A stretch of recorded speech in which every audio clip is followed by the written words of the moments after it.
సర్వసంభవాం నాహంకర్త హరిః కర్త. కొండ ఉప్పు బెల్లం.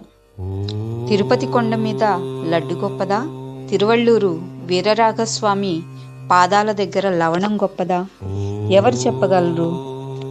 అన్ని ప్రాణుల్ని సమభావంతో చూడాలన్నది శ్రీకృష్ణ భగవానుడు గీతలో ప్రవచించిన ఈ శ్లోకానికి అర్థంగా చాలామంది చెబుతుంటారు. నిజానికి సమపదానికి అర్థం సమానత్వం అని కాదు. సమ అంటే నేనే అని కృష్ణ భగవానుడు మరొక శ్లోకంలో చెప్పిన నిర్వచనం ఇక్కడ అన్వయిస్తుంది. అంటే ప్రతి ప్రాణిలోనూ ఒకే విధంగా ఉన్న భగవంతుణ్ణి చూడగలగాలి. పామరుడిలోనూ పండితుడిలోనూ కలిమి కలవాడిలోనూ లేమి నిండిన వాడిలోనూ ఎలుకలోనూ ఏనుగులోనూ దైవం ఒకే విధంగా ఉంటాడు. ఆయన్ని చూడగలగాలి. ఇది చెప్పటం వేరు, మానసికంగా అంగీకరించి అనుభవించటం వేరు. మన వేదశాస్త్రాలలో నిబిడీకృతమై ఉండే ఈ మౌలిక సూత్రాన్ని జీర్ణించుకుని వంట పట్టించుకోవడం అంత సులభమైన విషయమా? పైగా ఏటా కోట్లాది భక్తుల్ని, వాళ్ల నుంచి వందలాది కోట్ల రూపాయల ముడుపుల్ని ఆకర్షిస్తూ కలియుగ వైకుంఠంగా బాసిల్లే తిరుమల శ్రీనివాసుని సన్నిధిలో పనిచేసే టీటీడీ ఎగ్జిక్యూటివ్ ఆఫీసర్కి ఇంతటి పరిణితి నిండిన సమభావన సాధ్యమా? అందులోనూ ప్రతి ఒక్కరూ ఎగ్జిక్యూటివ్ ఆఫీసర్ స్వామివారి ప్రథమ సేవకుడు అని పదే పదే అంటుంటే అది నిజమేనేమోనన్న భ్రమకి లోను కాకుండా సమభావంతో వ్యవహరించటం సులభమా? నిజానికి శాస్త్రాలు ఈ విగ్రహారాధన పట్ల స్పష్టమైన విశ్లేషణ ఇచ్చి ఉన్నాయి. మనం పూజించేది విగ్రహాన్ని కాదు, అందులో ఉందని భావిస్తున్న దైవాన్ని. భగవంతుడు ప్రపంచమంతా వ్యాపించి ఉన్నాడు. స్వయంభూ విగ్రహంలో ఈ చైతన్యం మరింత ఎక్కువ ఉంటుందంటారు. ప్రతి ఆలయంలోని విగ్రహంలోనూ ఈ శక్తి ఉంటుంది. కానీ దాని పరిమాణం ఆయా విగ్రహ ప్రతిష్టల వెనుక గల పవిత్రత, భక్తి మీద ఆధారపడి ఉంటాయి. అంతకు మించితే భగవంతుడు ఎక్కడైనా ఒక్కటే. అతడు సర్వవ్యాపితుడు, సర్వశక్తిమంతుడు, సత్వగుణ పరిపూర్ణుడు. ఈ విషయమే పై శ్లోకంలో స్పష్టమవుతోంది. అయినా నేను టీటీడీ ఎగ్జిక్యూటివ్ ఆఫీసరుగా ఉండగా స్వామివారి ప్రథమ సేవకుణ్ణి నేనే అన్న భ్రమలో నాలో ఎంతటి బలమైన విశ్వాసానికి దారి తీసిందంటే, నిజమైన స్వామి ఇక్కడే ఉన్నాడు, ఇతర చిన్న ఆలయాల్లోనూ జనాకర్షణ లేని ఆలయాల్లోనూ అంతటి శక్తి లేదు అనే భావన నాలో ఎక్కడో అంతర్లీనంగా చోటు చేసుకుంది.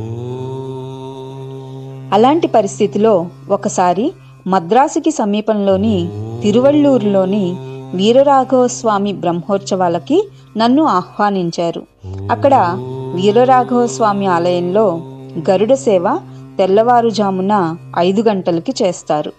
ఆలయ ధర్మకర్తలు నన్ను ఆ గరుడ సేవలో పాల్గొనేలా రావలసిందిగా ఆహ్వానించడంతో నేను సకుటుంబంగా బయలుదేరి ఆ ముందు రోజు రాత్రి మద్రాసులో ఒక బంధువుల ఇంటికి చేరుకున్నాను. నిర్ణీత కార్యక్రమం ప్రకారం ఆ రాత్రి బంధువుల ఇంట్లో విశ్రమించి మర్నాడు తెల్లవారుజామున తిరువళ్ళూరు వెళ్ళాలి. ఆ రాత్రి భోజనాలు అయ్యాక కబుర్లు చెప్పుకుంటూ ఉంటే ఒక బంధువు మాటల్లో అన్నారు, వీరరాఘవస్వామి దర్శనానికి వెళ్ళేవారు స్వామివారి పాదాల దగ్గర ఉప్పు, స్వామి పుష్కరిణిలో బెల్లం సమర్పించడం సాంప్రదాయంగా వస్తోంది అని. అలా చేస్తే భక్తులకుండే అన్ని బాధలు ఈ నీళ్లలో బెల్లంలా కరిగిపోతాయని విశ్వాసం. నేను నవ్వాను. బహుశా ఉప్పుకి బెల్లానికి మార్కెట్ కల్పించటం కోసం పాతకాలంలో ఎగ్జిక్యూటివ్ ఆఫీసర్ ఎవరో ఈ ట్రిక్ కనిపెట్టి ఉంటారు అంటూ ఓ ఉచిత వ్యాఖ్య విసిరాను. అందరం నవ్వుకున్నాం. వేకువజామున లేచి నేను, నా భార్య గోపిక, మా అమ్మాయి మాధవి, అబ్బాయి సంజీవ్ రెడీ అయ్యాం. 5 గంటలకల్లా తిరువళ్ళూరు చేరుకున్నాం. గరుడ వాహనం సిద్ధంగా ఉంది. ఉత్సవ విగ్రహాన్ని తీసుకువచ్చి గరుడ వాహనంపై ఉపస్థితం చేశారు. మమ్మల్ని ఆలయ మర్యాదలతో ఆలయంలోకి ఆహ్వానించారు. ఇప్పటి టీటీడీ పారే సత్తేదారు శేషాద్రి సహా కొందరు టీటీడీ సిబ్బంది కూడా ఆ ఉత్సవాలకు వచ్చారు. ఆలయ అధికారులు మాతో ముందుగా మూల విరాట్ని, అమ్మవారిని దర్శించుకొని రండి, ఆ తర్వాత స్వామివారి ఊరేగింపులో పాల్గొందురుగాని అంటూ సూచించటం, మేం అలాగే అంటూ గర్భగుడిలో ప్రవేశించడం జరిగింది. పడుకుని ఉన్నట్లు ఉండే శ్రీ వీరరాఘవ స్వామి విగ్రహాన్ని అద్భుతంగా అలంకరించారు. కన్నుల పండుగగా ఉంది ఆ అలంకారం. అర్చకులు మా గోత్రనామాలు తీసుకుని ఆ స్వామివారికి అర్చన ప్రారంభించారు. కొద్ది క్షణాల్లో అప్పటిదాకా హుషారుగా ఉన్న మా అబ్బాయి సంజీవ్ ఒక్కసారిగా కడుపులో నొప్పి అనడం ప్రారంభించాడు. ఏదో నొప్పి, తగ్గిపోతుందిలే, కాస్త ఓపిక పట్టు అంటున్నాం. కానీ కొన్ని సెకన్ల వ్యవధిలో వాడికి బాధ ఎక్కువయ్యింది. కడుపు పట్టుకుని మెలికలు తిరిగిపోవడం ప్రారంభించాడు. దాంతో మా అర్చన పాడు కాకుండా చూడటం కోసం మాతో ఉన్న శేషాద్రి సంజీవ్ని ఎత్తుకుని బయటికి తీసుకువెళ్ళాడు. కొద్దిసేపటికి ఈ అర్చన పూర్తయింది. అదే ప్రాకారంలో అమ్మవారి గుళ్ళోకి వెళ్ళి అమ్మవారికి అర్చన ప్రారంభించాం. ఈలోగా శేషాద్రి వచ్చాడు. సంజీవ్కి నొప్పి తగ్గలేదని, కారులో అలాగే బాధపడుతూ పడుకున్నాడని చెప్పాడు. మేం కూడా అమ్మవారి అర్చన పూర్తి చేసుకుని ఒకేసారి బయటికి వెళ్ళి చూద్దాంలే అనుకున్నాం. అమ్మవారి అర్చనలో కూర్చున్నాం. అంతే, మరికొద్ది క్షణాల్లో మాతో ఉన్న మా అమ్మాయి మాధవికి కడుపులో నొప్పి ఆరంభమైంది. క్షణక్షణానికి ఆ నొప్పి పెరిగిపోయి పిల్ల సుడులు తిరిగిపోతోంది. మళ్ళీ శేషాద్రి చొరవ తీసుకుని మాధవిని కూడా బయటికి పంపించాడు. అర్చన ఇంకా మధ్యలోనే ఉంది. ఇంతలోనే పిల్లలిద్దరికీ కడుపు నొప్పి. మా ఏకాగ్రత చెడిపోయింది. ముందు అర్చన పూర్తి చేయాలా, పిల్లల సంగతి చూడాలా? మనసంతా వికలమైపోతోంది. అర్చకులు మంత్రాలు చదువుతూ ఉన్నారు, కానీ మాకు మాత్రం మనసు అక్కడ నిలవడం లేదు. గోపిక, నేను మొహాలు చూసుకుంటున్నాం. తను ఉండబట్టలేక బయటికి చూస్తోంది.